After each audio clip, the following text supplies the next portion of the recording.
जय हिंद दोस्तों। जैसा कि आपको पता है कि आप रिक्रूटमेंट रैलीज में जाते हो, जो भर्तियां खुलती है, चाहे आर्मी की हो चाहे कोई पैरामिलिट्री फोर्सेज की हो, जो डॉक्यूमेंट्स की जो रिक्वायरमेंट होती है तकरीबन 90% एक जैसी होती है। कुछ एक डॉक्यूमेंट्स जो होते हैं जो कि आर्मी में ज़रूरत पड़ते हैं, बट बाकी पैरामिलिट्री फोर्सेज में या दूसरी भर्तियों में ज़रूरत नहीं पड़ते हैं। बट 90% डॉक्यूमेंट एक जैसे होते हैं।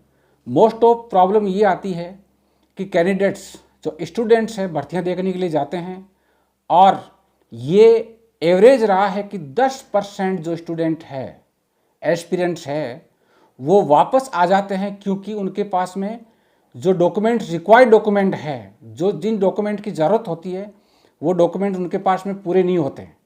तो मैं आपको बताना चाहता हूं कि आप जब भी भर्ती में जाओ, जैसे अभी सामने राजस्थान में अभी 29 नवंबर ऑनवर्ड्स जोधपुर ARO की, तो इसमें डॉक्यूमेंट क्या क्या चाहिए आप बड़े ही ध्यानपूर्वक तरीके से डॉक्यूमेंट्स को जांच करके ले जाइए। अगर नहीं है तो जल्दी से जल्दी बनवा लीजिए।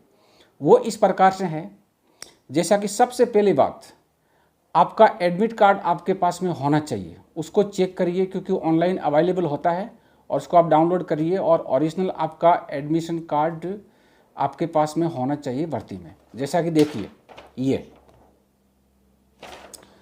उसके बाद में आपके पास में 20 यानी 20 पासपोर्ट टाइप की फ़ोटोज़ होनी चाहिए, और जिसका बैकग्राउंड है वो वाइट होना चाहिए। ये 20 फ़ोटो होनी चाहिए वाइट बैकग्राउंड की।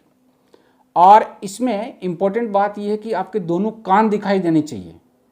कई बार ऐसा होता है कि फ़ोटो खींच लेते हैं बट कान नहीं आ रहा है, बट दोनों कान दिखाई देना चाहिए। और एक अपने आप को एक अच्छा डिसेंट दिखाने के लिए, दिखने के लिए हेयर कट प्रॉपर होनी चाहिए, और जेंटलमैन की तरह एक फ़ोटो होनी चाहिए जिसमें ऊपर वाला बटन वगैरह बंद होना चाहिए।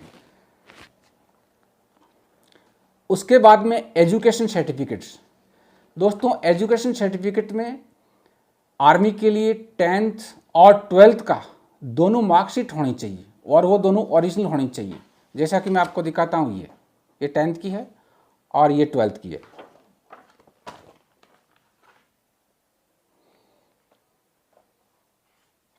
उसके बाद में आपके पास में जाति प्रमाण पत्र होना जरूरी है। देखिए ये, अगर नहीं है तो बना लीजिए।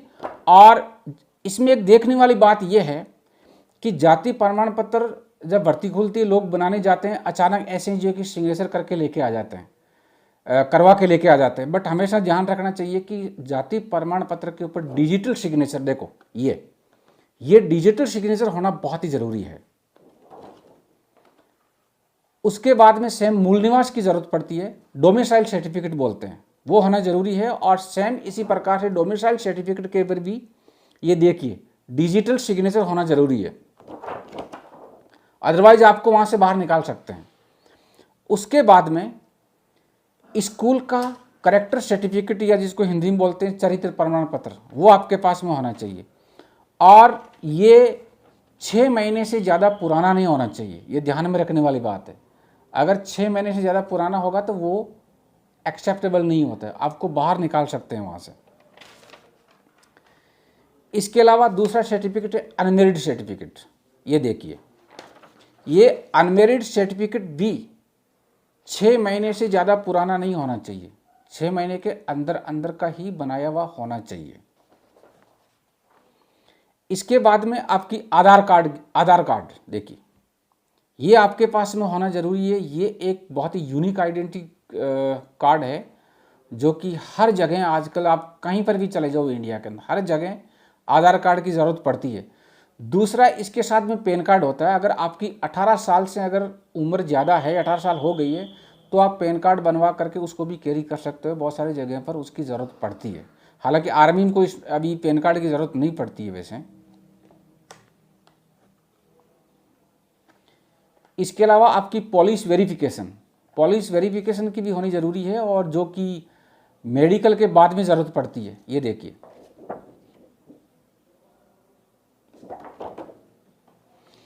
इसके अलावा एक एफिडेविट में वैसे जो है कि उसमें लिखा हुआ रहता है फॉर्म में कि 10 रुपये का एफिडेविट, बट 10 रुपये का एफिडेविट वगैरह सब कुछ नहीं होता है। आप बेस्ट यही रहेगा कि 50 रुपये का एफिडेविट बनवा लीजिए। देखो ये।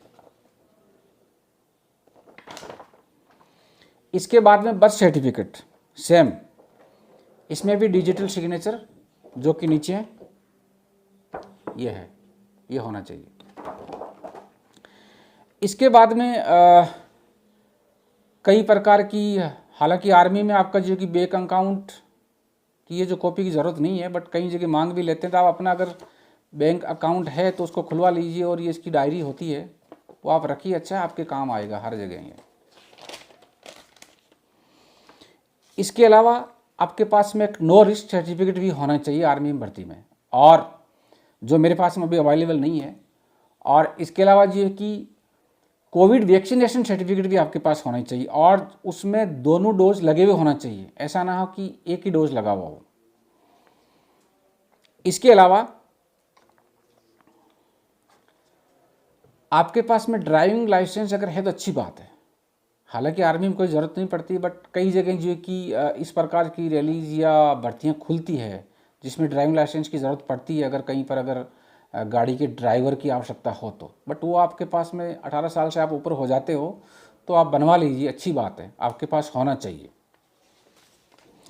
इसके बाद में अगर कोई फौजी का लड़का है या किसी का भाई फौज में है तो एक रिलेशनशिप सर्टिफिकेट होता है, वो आपको अगर आप रिलेशन की भर्ती देखते हो या कहीं पर भी अगर यहाँ पर भर्ती में जा रहे हो तो रिलेशन सर्टिफिकेट होता है तो अच्छी बात है, उससे आपको एक्स्ट्रा पॉइंट मिल जाते हैं, तो वो भी आपके पास में होना चाहिए। जो हर रिकॉर्ड ऑफिस होती है वो बनाते हैं इसको, तो जैसा कि राजरीफ का रिकॉर्ड हो गया यहाँ पर दिल्ली के अंदर, जाट का हो गया बरेली के अंदर, आर्टिलरी का हो गया नासिक के अंदर, इस प्रकार से EME का हो गया यहाँ पर सिकंदराबाद, और ऑर्डिनेंस का सिकंदराबाद, इस प्रकार से ग्रेनेडियर का जबलपुर हो गया, ये अलग अलग जो सिग्नल का है जबलपुर हो गया, ये अलग अलग जो कि रिकॉर्ड होते हैं उनके जो ट्रेनिंग सेंटर के अंदर, तो वहाँ से 3 महीने पहले अप्लाई कर दीजिए, रिलेशन सर्टिफिकेट बना लीजिए, इससे क्या होगा कि एडिशनल पॉइंट मिल जाएगा और मेरिट में आने में एक अच्छा आपके लिए बहुत ही सहायक सिद्ध होगा ये सर्टिफिकेट। और इसके अलावा मैं आपको बताना चाहता हूँ NCC सर्टिफिकेट, अगर आपके पास में चाहे A सर्टिफिकेट हो, चाहे B सर्टिफिकेट हो, चाहे C सर्टिफिकेट हो, ये आपके पास में होना ज़रूरी, अगर है तो अच्छी बात है, आपको एडिशनल पॉइंट मिल जाएंगे।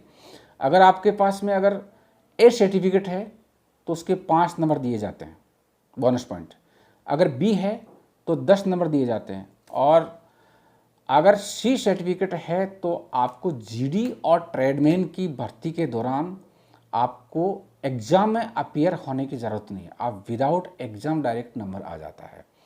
और बाकी अगर मान लो कि टेक्निकल क्लर्क्स या दूसरी नर्सिंग असिस्टेंट की अगर रिलीज है तो उसमें आपको उसके 10 नंबर मिल जाते हैं, 15 नंबर मिल जाते हैं आपके करेक्शन। और इस प्रकार से अगर आपके पास में अगर स्पोर्ट्स सर्टिफिकेट है तो उसकी भी रिक्रूटमेंट रिलीज में बहुत मदद मिलती है, तो स्पोर्ट्समैन सर्टिफिकेट भी आपके, बट स्पोर्ट्स सर्टिफिकेट में आपका 2 साल से जो है कि नीचे का नहीं होना चाहिए, 2 साल के अंदर अंदर का स्पोर्ट्स सर्टिफिकेट होना चाहिए। मैं पूर्ण आशा करता हूं कि जितने भी डॉक्यूमेंट्स मैंने बताए ये आप पूरे रिक्रूटमेंट रिलीज में लेकर जाइए, जिससे कि ऐसा ना हो किसी को बहुत बड़ा सेटबैक लगे कि डॉक्यूमेंट की कमी की वजह से किसी को वापस नहीं आना पड़े। तो मैं पूर्ण विश्वास है कि आप सभी ये पूरे डॉक्यूमेंट्स लेकर के जाओगे। Thank you.